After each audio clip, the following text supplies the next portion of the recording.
Hello friends, मैं हूँ प्रतिभा और मेरे चैनल में आपका स्वागत है। आजकल की भागदौड़ और पोल्यूशन से भरी जिंदगी में जहाँ सभी एक दूसरे से आगे निकल जाने की होड़ में तनाव का शिकार हो रहे हैं, मॉडर्न गैजेट्स के प्रयोग से जैसे मोबाइल, लैपटॉप, सोशल मीडिया की वजह से भरपूर नींद नहीं ले पा रहे हैं और खान पान भी हमारी जो है वो मिलावट या अडल्टरेशन का शिकार है। तो ऐसे में ज़रूरी हो जाता है कि हम अपने ब्रेकफास्ट रूटीन, लंच रूटीन या डिनर रूटीन में कुछ ऐसे फूड्स को शामिल करें जो हमें लाइफस्टाइल बॉर्न डिजीजेस या पोल्यूशन कॉज डिजीजेस से बचाए और हमारी बॉडी का इम्यून सिस्टम बूस्ट कर हमारी लॉन्जेविटी को भी बढ़ाए। तो आज मैं आपको कुछ ऐसे ही 12 सुपर फूड्स के बारे में बताने जा रही हूँ जिन्हें हम अपने डाइट प्लान में या डेली रूटीन में शामिल कर अपनी लॉन्जेविटी को बढ़ा सकते हैं। फ्रेंड्स, हमारा सबसे पहला सुपर फूड है वो है एप्पल।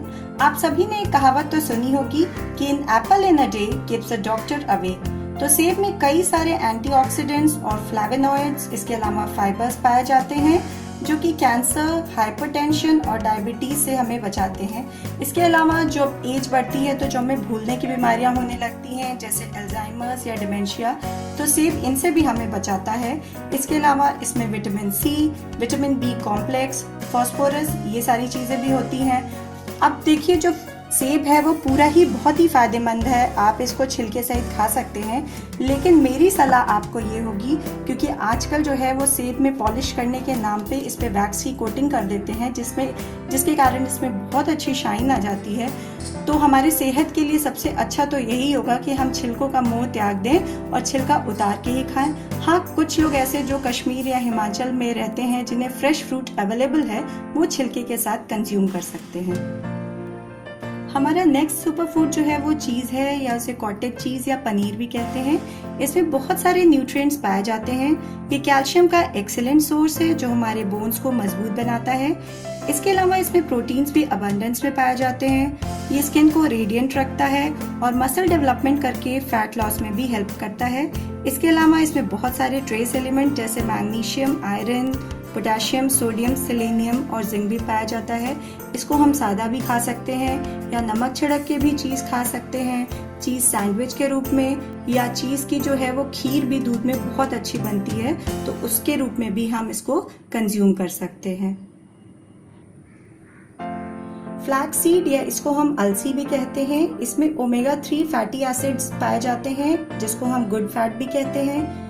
इसके अलावा जो है ये omega 3 fatty acid heart health के लिए बहुत ही इम्पोर्टेंट है। इसमें एंटीऑक्सीडेंट और फाइबर्स भी पाए जाते हैं। अगर गंजापन हो रहा है महिलाओं में या पुरुषों में तो फ्लैक्स सीड उसको भी रोकने में सहायक है।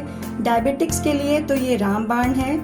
अब इसको हम कंज्यूम कैसे कर सकते हैं, ये देखिए, ये फ्लैक्स सीड ब्राउन कलर के चपटे सीड्स होते हैं। इसको हल्का सा रोस्ट करके और ग्राइंडर में इसको ग्राइंड कर लें। फिर 1 या 2 चम्मच सादे पानी से फाँक सकते हैं, या आटे या रायते में या दही में या सब्जी की ग्रेवी में भी मिक्स करके इसको हम कंज्यूम कर सकते हैं।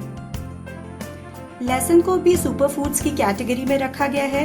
ये इंसुलिन सेंसिटिविटी को बढ़ाता है जिससे टाइप 2 डिजीज का, डायबिटीज का खतरा कम हो जाता है। गार्लिक जो है ये रिसर्च से साबित हुआ है कि लंग कैंसर का रिस्क भी कम करता है। पुराने समय में जो घाव को ठीक करने में भी लहसुन का उपयोग करते थे। बच्चों के पेट में जो कीड़ी पड़ जाती है उसको भी खत्म करने में ये लहसुन जो है बच्चों को खिलाने से ये वर्म इन्फेक्शन खत्म हो जाता है। इसके अलावा रिसर्चेस से साबित हुआ है कि गार्लिक कैंसर और हार्ट डिजीजेस को भी प्रिवेंट करने में मदद करता है। गार्लिक का जो मेन कंपोनेंट होता है वो एक सल्फर कंपाउंड है जिसको एलिसिन कहा जाता है, और एलिसिन जो है वो पूरे लहसुन की कली में ऐसे नहीं मिलता। इसको हम जब क्रश करते हैं या ऐसे बारीक काट लेते हैं तो ये इसकी सेल से रिलीज होता है। तो गार्लिक को हम कैसे कंज्यूम करते हैं, या तो हम इसे सब्जी में डाल सकते हैं, और अगर रॉ गार्लिक को खाना है तो हम दांतों से चबा के भी खा सकते हैं। लेकिन उसका जो है एक साइड इफेक्ट ये है कि आपकी बॉडी ओडर में जो है वो लहसुन की स्मेल आती है या मुंह से भी लहसुन की स्मेल आती है। तो अगर आप ऐसे दांतों से चबा के खाने के बजाय ऐसे बारीक बारीक टुकड़ों में काट लें और फिर दवा की तरह सादे पानी से निगल लें तो भी हमें उसके सारे बेनिफिट्स मिलेंगे और मुंह से और बॉडी से स्मेल भी नहीं आएगी। एक बात आप ध्यान रखें, अगर आप ब्लड थिनिंग मेडिकेशन पे हो या आपके पेट में अल्सर हो या थायराइड की कंडीशन हो, चाहे वो हाइपोथायराइड हो या हाइपरथायराइड, तो भी आप गार्लिक का कंजम्पशन ना करें। कर्ड या दही में भी कैल्शियम जो है वो भरपूर मात्रा में पाया जाता है। इसके अलावा दूध की तरह ही इसमें भी फास्फोरस और कैल्शियम दोनों ही हाई अमाउंट में पाया जाता है। इस कारण ये हमारी टीथ और बोन्स को मजबूत बनाता है। तो अगर आपको ऑस्टियोपोरोसिस और आर्थराइटिस से दूर रहना हो तो आप दही को अपने डाइट में जरूर शामिल करें। ये एक बहुत ही अच्छा स्किन केयर प्रोडक्ट भी है। इसको जो है फेस पैक के रूप में लगाने से स्किन लाइटनिंग और स्किन इलास्टिसिटी जो है वो बढ़ती है। लेडीज में जो ईस्ट इन्फेक्शन हो जाता है उससे भी दही जो है वो रोकने में मददगार है। जो कैरोटिड आर्टरी में थिकनिंग या फैट का जमाव हो जाता है जिसकी वजह से हाई ब्लड प्रेशर या कोलेस्ट्रॉल की प्रॉब्लम हो जाती है, उससे भी दही जो है वो रक्षा करता है। और जिन लोगों को लैक्टोज इनटॉलरेंस होती है, यानी जो दूध जिन्हें सूट नहीं करता, दूध लेने से डायरिया होने लगता है, वो भी कर्ड खा सकते हैं। और इसमें जो गुड बैक्टीरिया पाए जाते हैं वो हमारी बॉडी की इम्यूनिटी को बढ़ाते हैं। दही को हम कई तरह से कंज्यूम कर सकते हैं। हम सादा दही खा सकते हैं या छाछ या मट्ठा के रूप में, या लस्सी बना सकते हैं, या फ्रूट्स के साथ कंबाइन करके हम श्रीखंड के रूप में भी इसको खा सकते हैं। पालक या स्पिनच, इसमें नियासिन जो एक तरह का विटामिन बी कॉम्प्लेक्स है और जिंक जो है वो पाया जाता है। इसके अलावा इसमें कई तरह के प्रोटीन, फाइबर और विटामिन भी पाए जाते हैं। इसमें फोलेट भी पाया जाता है। गर्भवती महिलाओं को फोलेट लेने की सलाह भी दी जाती है। लेकिन पालक आप जब भी बनाएं अच्छी तरह से धोकर बनाएं और लोहे के बर्तन में कुक करें। और लोहे के बर्तन में कुक करने के साथ ही इसमें टमाटर जो है या कोई भी खट्टी चीज जैसे नींबू की कुछ बूंदें जब आप इसमें मिलाएंगे तभी आप आयरन के इसके सारे बेनिफिट्स जो हैं वो पा सकते हैं। पालक को आप सब्जी के रूप में खा सकते हैं या इसके स्टफ पराठे बनाए जा सकते हैं। इसके अलावा इसको दाल में भी डाल के इसको कंज्यूम किया जा सकता है। लेमन या नींबू में vitamin C, citric acid, flavonoids, vitamin B complex और बहुत सारे जो हैं और भी मिनरल्स और फाइबर्स पाए जाते हैं। ये एक रिसर्च से साबित हुआ है कि नींबू में जो पोटेशियम है वो सेब से ज़्यादा पाया जाता है। और जैसा कि आप सभी को मालूम होगा कि पोटेशियम हमारी हार्ट हेल्थ के लिए बहुत ही ज़्यादा लाभदायक है। इसके अलावा फैट कटर के रूप में भी लेमन बहुत पॉपुलर है। नींबू को हम शिकंजी के रूप में, नींबू पानी या फ्रूट चाट के ऊपर जो है वो ड्रेसिंग के रूप में, सलाद के रूप में भी ले सकते हैं। टोमेटो या टमाटर में भी न्यूट्रिएंट्स, एंटीऑक्सीडेंट जो हैं वो अबंडेंस में पाए जाते हैं। टमाटर जो है वो विटामिन ए और फोलिक एसिड का भी एक प्रमुख स्रोत है। इसके अलावा हार्ट डिजीजेस, डायबिटीज और कैंसर जैसी गंभीर बीमारियों का भी खतरा टमाटर के सेवन से कम हो जाता है। टोमेटो में बेसिकली जो है वो 4 मेजर टाइप के कैरोटीनॉइड्स पाए जाते हैं जो कि हैं alpha carotene, beta carotene, lutein और लाइकोपीन। और इन चारों कैरोटीनॉइड्स में लाइकोपीन में सबसे ज्यादा एंटीऑक्सीडेंट्स पाए जाते हैं। और एंटीऑक्सीडेंट जैसा आप सबको पता है कि एजिंग से हमें रोकते हैं।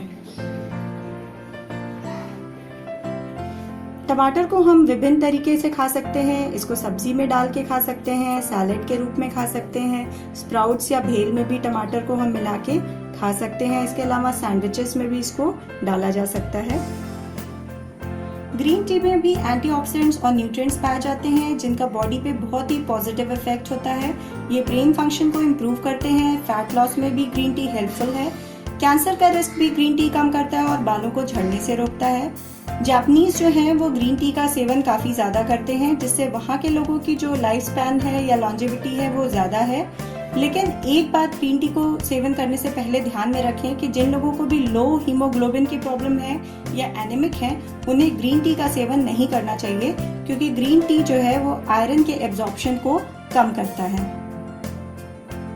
अनार को भी हम सुपर फूड की श्रेणी में रखते हैं क्योंकि इसमें एंटीऑक्सीडेंट्स, एंटीवायरल और एंटी ट्यूमर प्रॉपर्टीज पाई जाती हैं। इसमें विटामिन ए, सी, ई और फोलिक एसिड भी पाया जाता है। तो जितने भी एनीमिक लोग हैं या जिनका हीमोग्लोबिन कम रहता है या गर्भवती महिलाएं हैं, इनको जो है वो पोमग्रेनेट या अनार का सेवन जरूर करना चाहिए।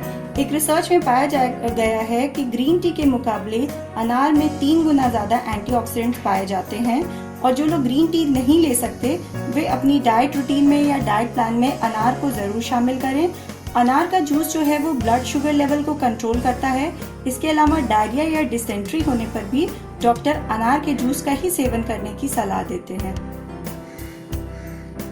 गाजर आंखों के लिए बहुत अच्छा है क्योंकि इसमें विटामिन ए बहुत ज़्यादा पाया जाता है और भी इसके बहुत सारे हेल्थ बेनिफिट्स हैं, जैसे कैंसर प्रिवेंशन, एंटी एजिंग है, अच्छी स्किन के लिए जो है वो गाजर बहुत ही फायदेमंद है। धूप से जितना भी सेल डैमेज होता है, स्किन डैमेज होता है, उसमें भी जो है वो गाजर जो है उससे बचाता है।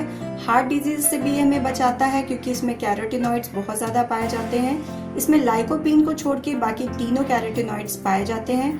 कोलेस्ट्रॉल लेवल को भी ये कम करता है और क्रंची होने की वजह से जिन लोगों को दांतों या मसूड़ों की प्रॉब्लम है उसकी भी ये सफाई करता है और उनको मजबूत बनाता है। गाजर को हम सैलेड के रूप में ले सकते हैं, गाजर का हलवा बना सकते हैं, अब तो गाजर के केक और पुडिंग्स भी बनने लगे हैं। इसके अलावा मुरब्बे के रूप में भी हम गाजर को खा सकते हैं। वॉलनट या जिसको हम अखरोट भी कहते हैं, इसमें बहुत सारे न्यूरो प्रोटेक्टिव कंपाउंड पाए जाते हैं जो कि हमारे दिमाग के विकास के लिए या ब्रेन डेवलपमेंट के लिए इम्पोर्टेंट हैं। इसमें बहुत सारे कंपाउंड पाए जाते हैं जैसे विटामिन ई, फोलेट, मेलाटोनिन और ओमेगा 3 फैटी एसिड्स या ओमेगा 3 फैट्स। इसके अलावा एंटीऑक्सीडेंट जो एजिंग से बचाते हैं वो भी इसमें बहुत पाया जाता है और बच्चों और अडल्ट के दिमाग के विकास में भी ये बहुत ही सहायक है। स्किन के लिए भी ये बहुत अच्छा है। इसको अगर हम हफ्ते में 5 से 6 दिन जो है अगर हम अखरोट खाते हैं तो ये हमारी ओवरऑल इम्यूनिटी को भी बूस्ट करता है और हमारी बॉडी के लिए बहुत ही अच्छा है। फ्रेंड्स, जैसा कि हम सभी जानते हैं कि हेल्थ इज वेल्थ, तो इन सारे सुपर फूड्स को हमें अपने डाइट में ज़रूर शामिल करना चाहिए। फ्रेंड्स, अगर मेरी वीडियो पसंद आती है तो आप मेरी वीडियो को लाइक करें, मेरे चैनल को सब्सक्राइब करें, अपने वैल्यूएबल कमेंट्स हमें ज़रूर दें और मेरी वीडियो को ज़्यादा से ज़्यादा शेयर करें। Thanks for watching my video and have a nice day.